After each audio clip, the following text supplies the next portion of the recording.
Welcome to my channel. My name is Nahum. This channel creepy horror channel. Please like, share and subscribe this channel. I love them more than life itself. The love I felt for my wife defied description. Cupid's arrow landed squarely in the center of my heart the first time I saw her. Her smile rendered me helpless, weakening my legs, my mouth no longer capable of proper speech. I stuttered as I spoke. She seemed to understand and instead of mocking me, offered her hand and her name, Clarice. The name flowed like silk off of my tongue. I was smitten. She accepted my lunch offer and off to Big Pete's Island Grill we went. She did most of the talking, which was fine with me, that gave me the ability to focus on her perfect features. Her perfectly almond-shaped, honey brown eyes twinkled each time she laughed and her ivory-colored skin was radiant. A Grecian nose was set above small but perky lips that needed no lipstick or gloss. Her bone structure was exquisite and would, no doubt, be the envy of any model. I couldn't stop looking at her. I found myself staring deeply into her eyes, finally understanding what it meant to lose yourself in someone's eyes. Her hair flamed like a summer sunset reflecting so much light, her head appeared to be surrounded by a halo. I know I probably sound crazy and maybe a bit obsessed, but I swear it's all true. A more perfect human being never existed and I was determined to make her mine.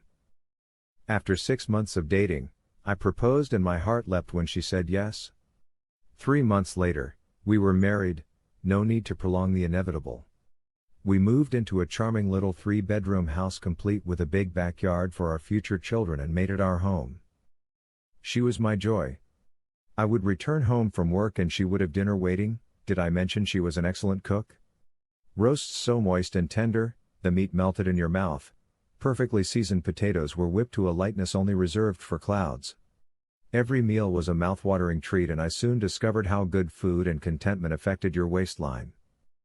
I went from 195 pounds to 230. My once reasonably athletic frame grew soft and flabby, but she loved me just the same and that made me love her even more. On our first anniversary we discovered we had hit a home run. A home pregnancy test informed us of our impending parenthood, an ultrasound 3 months later, informed us that we were having triplets. I had never been so happy. We spent the next 5 months preparing for our new arrivals. Labor and delivery was a long and excruciatingly painful process, but it paid off in a set of girls and one boy. Things couldn't be more perfect. My wife insisted on breastfeeding them until they were 3. I thought it odd, but what the heck? She was mom, so she knew best. Even with the 3 handfuls, she still had my dinner prepared every night, a Herculean feat in my mind. I told her not to worry about me and she shook her head dismissively. She told me that I was as important to her as I had ever been and that there was no reason for anything to change. If she cooked before, she was going to continue to do so. She said she didn't want me wasting away to skin and bones. I loved her even more for that. When the scale revealed a weight of 275, I became concerned. I hadn't even realized that I had gotten that big. I told Clarice and she just wrapped her arms around me and told me how much she liked my fluff and how handsome I was. You don't need to lose weight, you just need to change your perspective about your weight. I accepted her theory and continued gobbling down whatever she put in front of me. At the table, between forkfuls, I would look across the table and see her staring lovingly at me. I could see she was pleased and that made me want to please her even more. That's when I would ask for seconds. 3 years later. According to my wife, our kids are now ready for solid food. I was kind of excited and looking forward to the first time we all sat down together for dinner. My wife treated it like the special occasion it was. A gold cloth was draped across the table, our best dinner and flatware graced each of the 5 places. I sat at the head surrounded by my beautiful family. The girls were miniature replicas of my wife and my son was the male version of her. I stood, raised my crystal goblet and toasted my family. My wife raised hers in return. When I woke up, I was naked, lying secured to the table with leather straps. I looked around in confusion, my gaze settling on Clarice. What's going on? What is this? I told you the kids were ready for solid food, didn't I? What?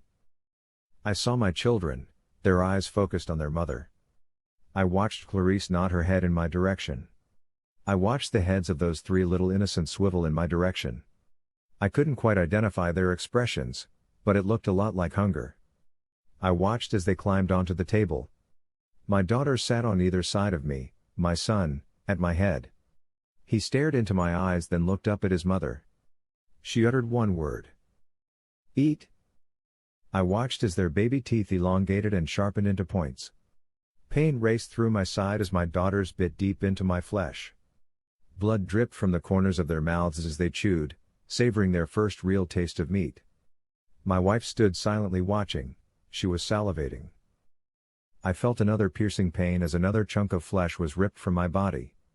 I screamed and looked down. One of my daughters was still chewing, the other was licking blood from the open wound. I lifted my eyes to see my son looking down at me. "Son?" He smiled, his mouth full of teeth as sharp as his sister's. It wasn't the innocent, delighted smile of a toddler, it was the twisted grin of a creature with a voracious appetite. He opened his mouth wider than should have been possible for a child his age and bit down on my head. The crunch of bone sounded through the air, blood ran down past my ears and pooled on the table below. In my last moments of consciousness, I saw my wife come and stand beside my son and stare into my slowly closing eyes. She had been fattening me up and preparing me to be our children's first meal even before they were born, and I never suspected a thing. She leaned forward to get her share. When she lifted her head, I could see bits of flesh stuck between her teeth as she chewed. Her mouth and chin was smeared with my blood. They fed. The sounds of flesh being ripped from bone and slurping as pools of blood were lapped up from the table filled my ears. The last thing I saw before sliding into death's embrace was the faces of Clarice and the children. Sated, their eyes were slightly glazed and they were covered in blood. The jagged teeth were gone, but evidence of their recent meal remained. The last thing I heard was the childlike giggles as they cooed softly, "Thank you, Daddy." Clearly I did not know Clarice as well as I thought, and I died not knowing what she or our offspring were, and it really didn't matter. My love for her and them remained unchanged. If my life had to be traded to ensure the continuation of theirs, then it was a sacrifice I was more than happy to make.